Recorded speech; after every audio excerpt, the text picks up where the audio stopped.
नमस्कार, आप देख रहे हैं रिपोर्टिंग अड्डा और मैं हूं स्मृति। आज इस वीडियो में हम G20 के बारे में, उसे लेकर दिल्ली में हो रही तैयारियों के बारे में पूरे विस्तार से जानेंगे, इसलिए वीडियो में अंत तक बने रहें।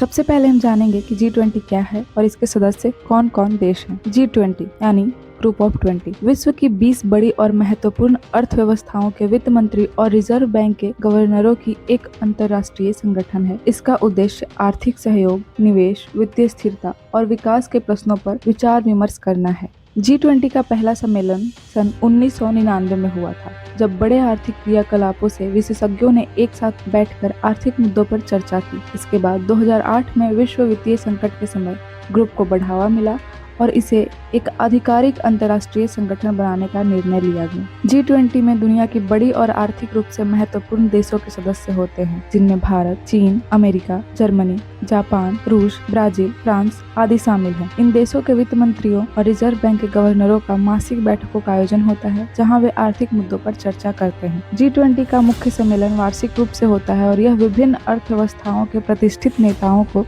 एकत्रित करता है ताकि वे आर्थिक सहायता, सहयोग और सहमति पर चर्चा कर सके। अब हम जानेंगे कि G20 को लेकर दिल्ली में क्या है खास। G20 शिखर सम्मेलन नई दिल्ली के ITPO convention centre Pragati Maidan के भारत मंडपम में आयोजित किया जाएगा। यह कार्यक्रम 9 और 10 सितंबर को आयोजित किया जाएगा। प्राथमिक शिखर सम्मेलन स्थल के अलावा विदेशी प्रतिनिधि राष्ट्रीय राजधानी के प्रमुख स्थान जैसे राजघाट, IARI पूषा और NGMA जयपुर हाउस का दौरा करने के लिए भी तैयार है। राजधानी को करीब 6.75 लाख गमलों से सजाने की तैयारी हुई है। दिल्ली की जिन सड़कों पर सब किया जा रहा है उनमें सरदार पटेल मार्ग, मदर टेरेसा क्रिसेंट, तीन मूर्ति मार्ग, Dhaula Kuan, IGI, Airport Road, Palam Technical Area, India Gate C Hexagon, Mandi House, Akbar Road Gol Chakkar, Delhi gate, Rajghat और ITPO शामिल हैं। G20 से भारत को कैसे होगा फायदा, आइए जानें विस्तार से। G20 की अध्यक्षता के जरिए भारत को दुनिया भर के देशों के सामने ब्रांड इंडिया की छवि मजबूत बनाने का मौका मिलेगा। इसकी शुरुआत PM मोदी ने हाल में इंडोनेशिया में हुए G20 समिट से की थी। उन्होंने देश के अलग अलग हिस्सों से बने उत्पाद दुनिया के दिग्गज नेताओं को तोहफे में दिए थे। देश के 50 शहरों में G20 से जुड़े आयोजनों की तैयारी का लक्ष्य रखा गया था। इसके जरिए टूरिज्म को बढ़ावा मिलेगा। इन कार्यक्रमों के जरिए दुनिया के देशों में भारत के पर्यटन स्थलों की लोकप्रियता बढ़ेगी।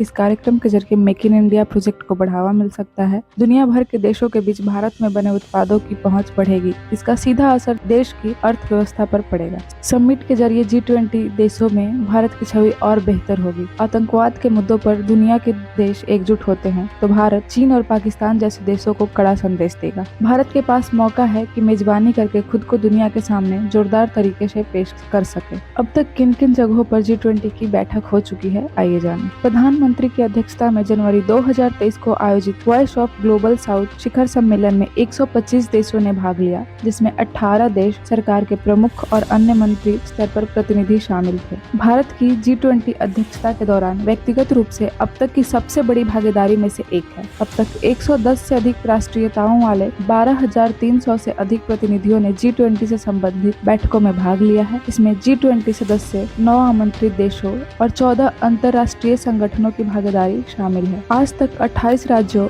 और केंद्र शासित प्रदेशों को कवर करते हुए 41 शहरों में G20 की 100 बैठकें आयोजित की जा चुकी है। इस वीडियो में इतना ही। आप सभी को आज का ये वीडियो कैसा लगा, कमेंट सेक्शन में जरूर बताएं।